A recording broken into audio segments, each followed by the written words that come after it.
I love the Mega Man games.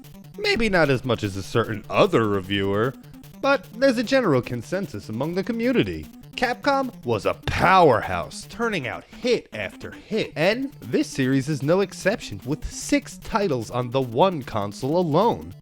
All the platforming tropes the series introduced raised the difficulty on subsequent titles, and with that, an unflinching desire to improve our skills and overcome the challenges ahead.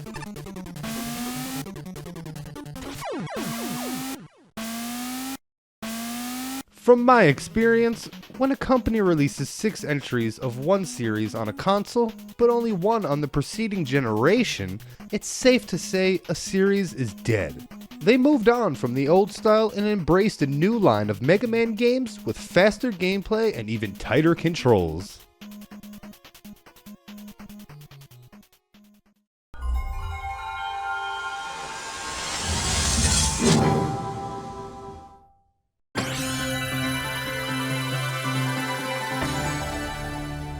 For the 10-year anniversary, Capcom released Mega Man 8, a return to the traditional roots, but only for the 32-bit ponies. Now, another entry into the original series was peculiar, but fitting. Mega Man X was the successor in almost every way, and the inevitable 3D title wouldn't be released until a year later.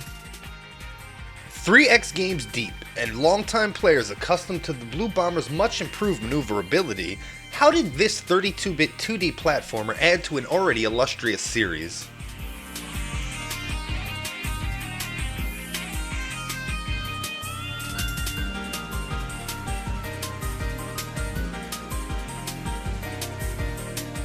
The game opens up and we see 2 entities dueling in space. A brief skirmish ensues and they are propelled towards Earth.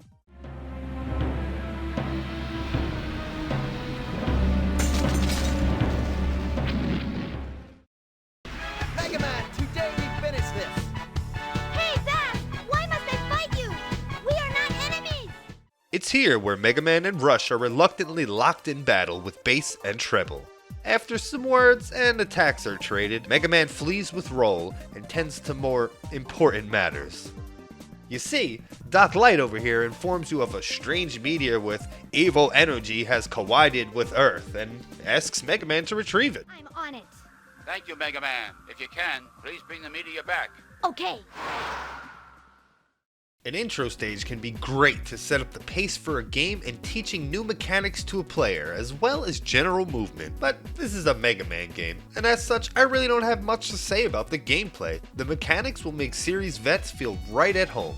Inputs are responsive, with an option to customize the button layout this time around. Even with the standard layout, you'll still be jumping and blasting through enemies in no time. However, this isn't a bad thing. If something isn't broke, you don't fix it. But there is one thing that did need a little bit of tweaking. We all love Rush, Dog, and Band, but damn is it annoying to have to pause the game, switch to select a given ability like the Rush coil, wait for him to come down, jump on the coil only to hit a low ceiling and not even make your jump and have to do the whole thing over again. This whole process can be really tedious when the game forces you to use some of this to get through some of the stages later in the game. After you take down the first set of enemies, the red floof appears broadcasting a message from Dr. Light that basically says, "Here's a ball, have fun, go kick it by." Now, the Mega Ball is often discarded by most after the introductory stage, when in reality it completely cuts out the use of Rush. Aside from jumping relatively higher than before, you can get an extra boost in height with no downtime spent in the menu. If you time it in the air correctly, a double jump can be accomplished to assist in getting to some of those more tricky bolts. Well, it's sad to see the Metal Pupper's appearance diminished. This also means we don't have to pause the game, select the coil ability, switch back, blah blah blah. You get the idea. Yeah, this gets me excited, as innovations in the Mega Man series have kind of run dry.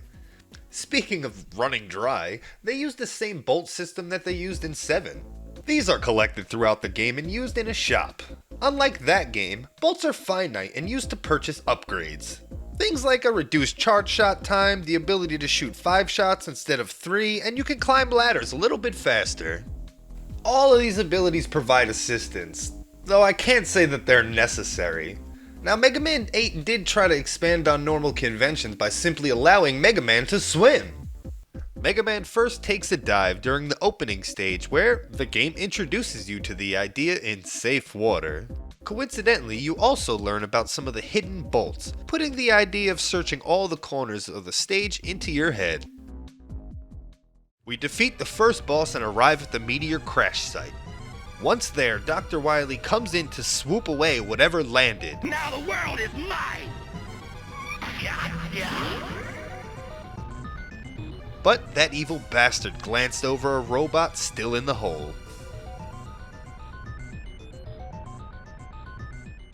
The only other time you tread water is on the obligatory water-themed stage. You start on the surface of a utopian city and plunge deep into the waterworks.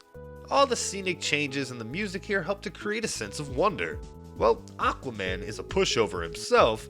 The mini-boss here is a high-octane fight. You descend a huge waterfall jumping from log to log with no real footing. And all this is happening while trying to battle some fish-like robot as he splits those logs in half and attacks with ferocity. Beating one of the mini-bosses will grant access to a small array of rush abilities, 2 of which are actually useful. Bomber and Recharger do just that, drop bombs or health respectively. The motorcycle is cumbersome and Rush Surprise can be, super helpful. Thanks! While the game does have its fair share of platforming, one of our favorite video game tropes rears its ugly head, the auto-scroller! High atop the elevator lift in Frostman stage, we hit the fresh snow to leave our mark. It starts off innocent enough, with little jumps, some minor slides, and a few enemies scurrying about. Nothing wrong with some snowboard action in my Mega Man game. It's on the first Wily stage that everything picks up. There's an increase in the amount of everything. Jumps, dropping bombs, sliding, blasting bunnies, jumping gaps, sliding under walls, jump, slide!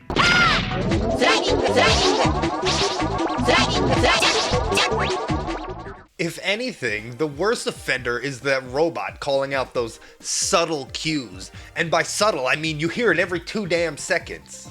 The same could be said for the next stage. Not that it's annoying, but it's an auto-scroller. These sections don't evoke the mood of a Mega Man game, as there is no jumping and it treads unfamiliar waters to the series. Most of the enemies share attack patterns used in shooters like Gradius. Hell, there's even a power-up system in place. One thing to note is the different song used on Tengu Man stage. The PlayStation track is very airy and open sounding, which fits perfectly with the cloudy atmosphere. The Saturn track is far more serious and could totally fit in with any Mega Man X game. I personally like the Saturn better with its heavy use of horns, synthesis, and that steady drum track. I'm gonna let you guys listen, you tell me which one you like better.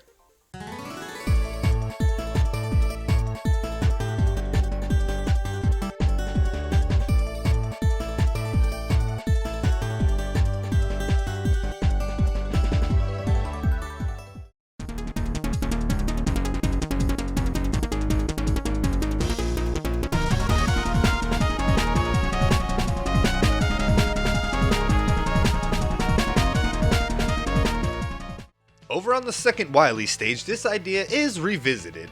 Normally, this would be tough, but you have all the Robot Master's skills and aforementioned power-ups can still be collected.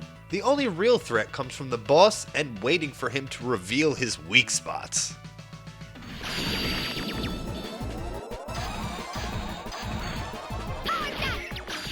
Sadly, this tour de force is a short-lived affair, much like the whole game. Now, let's just say Mega Man 8 isn't up there with some of the most difficult games, and there's one aspect that lends itself to that. Akin to the boss layout in Mega Man 7, we see them split into 2 halves, which was different. I can't say I liked the idea, but I didn't hate it either. The one setback to this formula is figuring out each Robot Master's weakness was a cinch. See you in my dreams. When you do defeat one of these Robot Masters, they drop some sort of evil contained in an orb, which Mega Man collects. As such, the game can be really easy to speed through. Sometimes, less isn't more. Beating the first 4 stages initiates a cutscene. The robot recovered from earlier wakes up to see all the evil energy you've been collecting in the lab and goes berserk before breaking out. Mega Man, accompanied by Rush, give chase to duke it out with the Galactic Fighter. What the? Mega Man, you must go after him. Yes, sir. Let's go, Rush.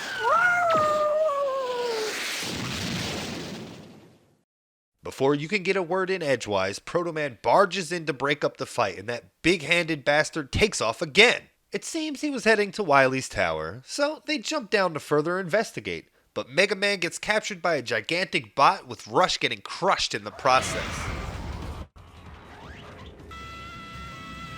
Right before Mega's demise, our wandering hero severs the arm and frees him from its grasp.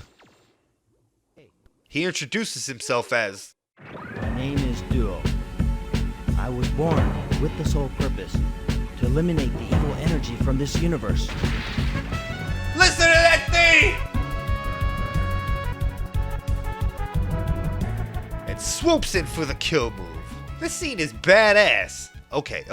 Shitty voice acting aside, this gets me excited and full of hope. This scene is a grab bag of emotion and sets the stage for the rest of Mega Man 8.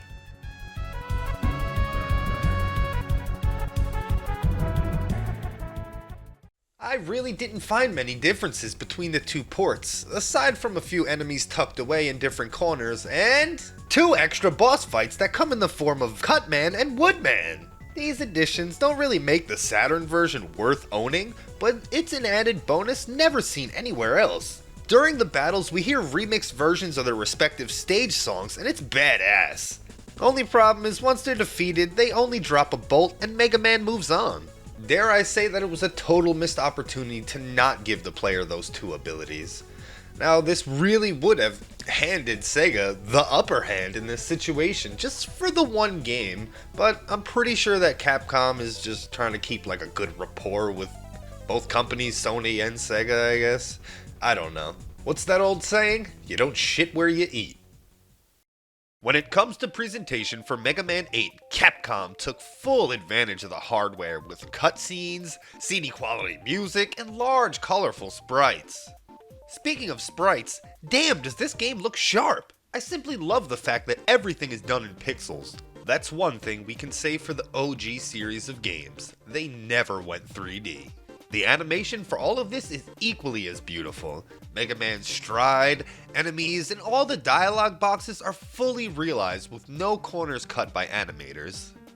Stages, on the other hand, are highly detailed with layers of parallax scrolling. Sprinkle in some little things going on in the back to help tie in the theme of each stage nicely, and it's very apparent that someone in the art department loved their job.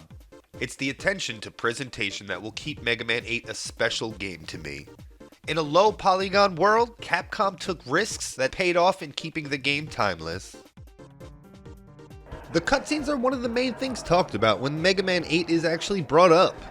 Everyone gets a chuckle at the somewhat horrible voice acting, Dr. Light in particular, but I don't care, and it took me a while to understand why. Growing up in the 80s and 90s, I watched a ton of hokey cartoons. There was Legend of Zelda, the Super Mario Bros. Super Show, Dungeons and Dragons, and most importantly, Speed Racer. So, you were trying to create a spell that would get you and your friends back home, correct? Yes, and I'm sorry, but the dragon. The game in its entirety oozes the same charm, and I eat that stuff up. I just wish the cutscenes were higher quality. The intro is a short video showcasing reimagined fights from prior entries. The music mixed with the images is powerful. The ripping guitar and the elegant piano are too perfect. Honestly, the whole thing can really take you back and hit you in all those nostalgic parts, even more so in my older age. Scoff at them all you want, but that animation is beautiful.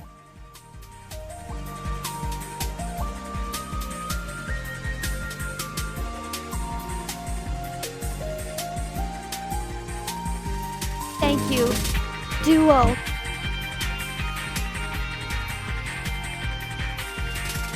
And thank you for watching. Mega Man 8, that's like a baby's game. Why don't you guys come over and check out my video on a real 32-bit Mega Man game. Sorry, Mike.